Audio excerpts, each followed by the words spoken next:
اعوذ باللہ من الشیطان الرجیم بسم اللہ الرحمن الرحیم۔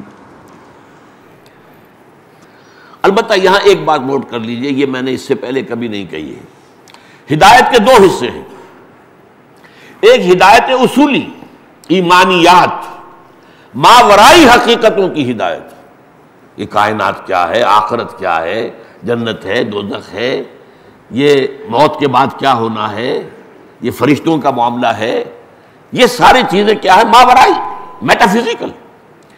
میٹافزیکل ہدایت اول روز سے کامل ہے، اول روز سے کامل ہے۔ تمام انبیاء نے وہی تعلیم دی ہے، ایمانیات کے معاملے میں کوئی فرق نہیں ہوا تمام نبیوں کے مابین، ایمان تو وہی ہے۔ البتہ عمل کا معاملہ، کیا کرو کیا نہ کرو، کیا مسائل ہیں۔ ابھی ظاہر بات ہے کہ انسان کی زندگی جو ہے وہ اگر ابتدائی دور میں ہے تو اس کو اسی کے حوالے سے ہدایت دی جائے گی۔ وہ ہدایت عملی جو ہے وہ ترقی کرتے کرتے تدریجاً ارتقا پذیر ہو کر آج سے 1400 برس قبل تقریباً وہ شعور کی اس سطح کو پہنچی ہے کہ اب آخری اور کامل ہدایت نامہ دے دیا جائے۔ اب اس میں دو باتیں نوٹ کیجئے۔ اس کی گواہی کیا ہے کہ ہم مانتے ہیں کہ تورات بھی اللہ کی کتاب تھی، بلکہ ہے، ہمارا ایمان ہے، تحریف ہو گئی اس میں لیکن ہے تو صحیح۔ قرآن کہتا ہے خود سورہ مائدہ میں، انا انزلنا التوراۃ فیہا ھدی ونور، ہم نے ہی تورات نازل کی تھی، اس میں ہدایت بھی تھی، نور بھی تھا۔ اس دور کے حساب سے ہدایت مکمل تھی، اس میں نور بھی تھا۔ پھر انجیل آئی، ہم نے انجیل نازل کی، عیسیٰ ابن مریم کو عطا کی، فیہ ھدی ونور، اس میں بھی ہدایت بھی تھی، نور بھی تھا، اور یہ الہدیٰ ہے۔ اچھا، اب سوال پیدا ہوتا ہے، قرآن مجید کی حفاظت کا ذمہ لیا، تورات کا نہیں لیا، کیوں؟ اگر تورات کا بھی ذمہ لیتا اللہ تو کیا تحریف ہو سکتی تھی؟ اگر اللہ کا ذمہ ہوتا تو کیا کوئی تحریف کر سکتا تھا؟ اور دوسری طرف ناراض نہ ہو، اگر قرآن کی حفاظت کا ذمہ اللہ نہ لیتا تو کیا ہم تحریف نہ کر دیتے؟ کیا باز آنے والے تھے؟ ترجموں میں ہم نے تحریفیں کی ہیں، تفسیروں میں ہم نے تحریفیں کی ہیں، متن میں نہیں ہو سکتی، ہو ہی نہیں سکتی۔ کیوں نہیں ہو سکتی؟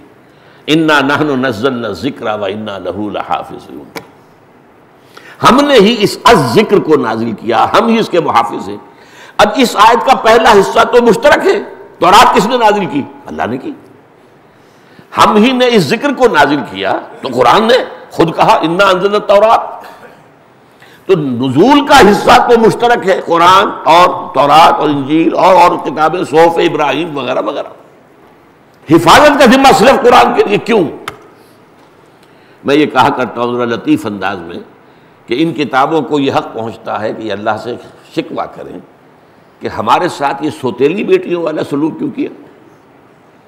اب بھی تیری کتاب ہے، قرآن بھی تیری کتاب ہے، وجہ کیا ہے؟ بھائی تم ابھی تمہارے اندر ہدایت کامل نہیں ہوئی تھی، تم تو اصل میں انٹرم پیریڈ کے لیے ہدایات پر مشتمل تھی۔ یہ نوٹ کیجئے لفظ ہدایت اور ہدایات، اس لیے کہ تورات کے لیے سب سے اہم لفظ جو ہے وہ 10 کمانڈمنٹس ہے، ہدایات۔ عبوری دور کے لیے، انٹرم پیریڈ کے لیے جو ہے نوع انسانی کے لیے ہدایات دے کر نازل کیا گیا تھا، الہدیٰ آنی تھی۔ تب اللہ کو کوئی میوزیم سجانے کی ضرورت نہیں تھی۔ اللہ تعالیٰ نے جب وہ آخری ہدایت آ کر کامل ہو گئی تب یہ ہے کہ اس کی حفاظت کا ذمہ لے لیا، اور ہدایت آنی نہیں۔ یہاں وہ مسئلہ میں حل کر دوں جو قادیانی کی بات کا میں نے کہا تھا، میں بعد میں عرض کروں گا۔ ایک قادیانی نوجوان سے میری بات ہو رہی تھی، میں نے اس سے دو باتیں پوچھی، یہ بتاؤ کہ کیا تم مانتے ہو کہ قرآن میں ہدایت کامل ہو گئی؟ کہتے بالکل بالکل بالکل۔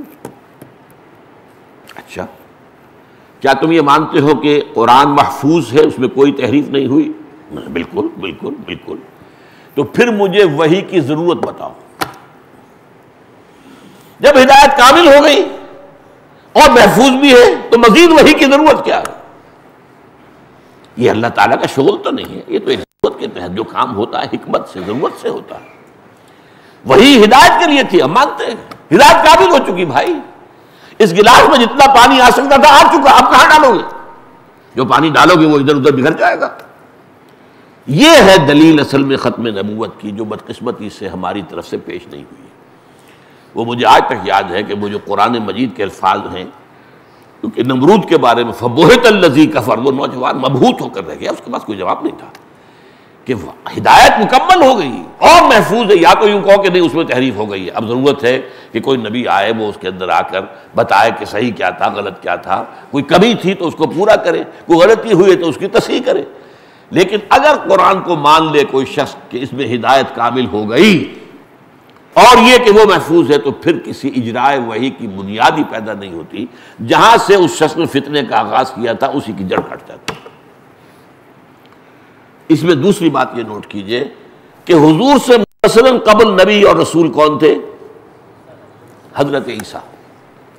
یہ 600 برس جو ہیں حضرت عیسیٰ اور حضرت محمد کے درمیان فترت اولا، اس سے پہلے کبھی ایسا نہیں ہوا کہ دنیا میں کوئی نبی یا رسول نہ ہو۔ ان 600 برسوں میں نہ کوئی نبی نہ کوئی رسول، پھر تکمیلی رسالت اور نبوت آ گئی۔ حضرت مسیح کا یہ قول موجود ہے آج بھی، اپنے حوارین سے کہا میں ابھی مجھے تم سے بہت سی باتیں اور کہنی تھیں، لیکن ابھی تم ان کا تحمل نہیں کر سکو گے، جب وہ فارقلیت آئے گا تو سب کچھ بتائے گا صلی اللہ علیہ وسلم۔ یہ فارقلیت کا لفظ جو ہے ان کے حلق میں ہڈی بن کر پھنسا ہوا، پیریکلائٹوس، پیریکلوٹوس، پیراکلیٹ، اس لیے کہ اس کے معنی ہے محمد، جو اصل لفظ تھا محمد، قابل تعریف۔ اب انہوں نے ترجمہ کیا کمفرٹر، جو کہ آ کے تسلی دے گا، وہ مختلف اس کو بدلا ہے، اس کے اندر تحریف کی ہے۔ لہذا یہ جو فارقلیت آئیں گے، جو کہ محمد ہوں گے صلی اللہ علیہ وسلم، وہ آ کر تمہیں سب کچھ بتائیں گے۔ یعنی ساری تعلیم، تکمیل والی تعلیم جو ہے، اس کا معاملہ ابھی ہے محمد کے لیے، ابھی تم اس قابل نہیں ہو۔ 600 برس اور تمہاری زندگی جو ہے وہ ہو جائے، آگے بڑھ جائے، تب وہ الہدیٰ آئے گی۔ نمبر 2 دے کر کیا چیز بھیجے گئے؟ دین حق۔ اور دین حق کیا ہے؟ مکمل نظام جو مبنی بر حق ہے۔ سب سے بڑا حق کیا ہے؟ یہ کائنات اللہ کی ہے، اسی کا حکم چلنا چاہیے۔ دین حق کیا ہے؟ ایک پورا نظام زندگی جو اللہ کی حاکمیت کے اصول اور پوری زندگی کے تمام اصول اور تمام پہلو اجتماعی اور انفرادی وہ اللہ کی بندگی اور عبادت کے اندر آ جائیں، یہ دین حق ہے۔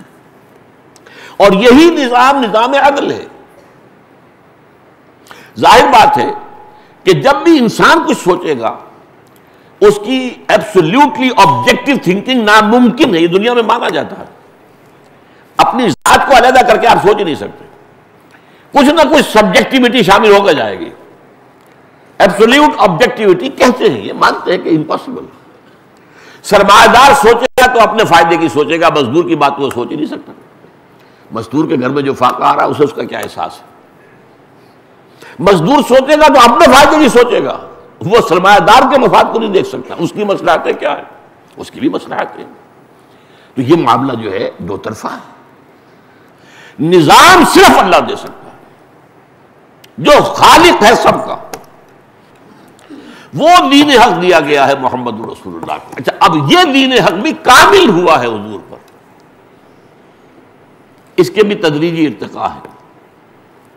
ایک زمانہ تھا کہ ہم غاروں میں رہتے تھے، ہمارے آباء و اجداد، کوئی اجتماعی زندگی کا تصور تھا، کچھ تمدن کا کوئی معاملہ تھا، کوئی میونسپلٹی بھی نہیں تھی، کوئی گلیوں میں جھاڑو دینے کا کوئی انتظام نہیں تھا، کوئی رات کو جو ہے وہ گلیوں کو روشن کر، کچھ بھی نہیں۔ پھر ایک دور آیا قبائلی نظام، اب ایک نظام وجود میں آیا، قبیلے کا سردار ہے، تمہیں ماننا پڑے گا حکم، تم اس قبیلے کے فرد ہو اور اس قبیلے کی ریت اور رسم یہ ہے، تمہیں چلنا پڑے گا۔ نظام جب آتا پابندیاں آتی، اس سے آگے بڑھے سٹی اسٹیٹس قائم ہوئی، کچھ قبیلے آگے ایک جگہ رہ رہے، اب اپنی جگہ پر وہ ایک یونٹ ہے، ہر قبیلہ یونٹ ہے، ایک سردار ہے، اپنی جگہ پر وہ ایک یونٹ ہے، لیکن مل جل کر رہیں گے، وہ اصول کیا ہوں گے؟ انٹر ٹرائبل معاملات کیسے طے ہوں گے؟ یہاں سے دستور کا آغاز ہوا۔ Now you need a constitution۔ کوئی معاہدہ ہوگا قبیلوں کے مابین، تبھی تو وہ ایک شہر میں رہ سکتے ہیں۔ اور نوٹ کیجئے، حضور کی سیرت مطہرہ میں مدینہ جو ہے وہ اس مقام پر تھا، it was a city state, اس میں مختلف قبیلے، 5 قبیلے آ گئے تھے، اور ان کے درمیان جو معاہدے تھے ان میں سے ایک بات صرف بیان کروں گا۔ اوس کا قبیلہ بڑا تھا، خزرج کا چھوٹا تھا۔ اگر کوئی اوسی خزرجی کو قتل کر دے تو 3 گنا تاوان دینا پڑے گا، اور اگر کوئی خزرجی اوسی کو قتل کر دے تو 3/4 تاوان دینا پڑے گا۔ اب آپ سوچئے، اوسی نوجوان کا خون کھولتا نہیں ہوگا کہ کیا میری جان کی قیمت اس خزرجی نوجوان کی جان سے 3/4 ہے؟ How come? But you have to accept it, you belong to us, اور اوس کا یہ معاہدہ ہے۔ یہ بات سامنے آ گئی نا، اور پابندیوں پر پابندیاں چڑھ رہی ہیں۔ قبیلے کی پابندی تھی، اور اس سے اوپر اب یہ وہ جو انٹر ٹرائبل جو کانسٹیٹیوشن بنا اس کی پابندی۔ اس سے آگے چل کر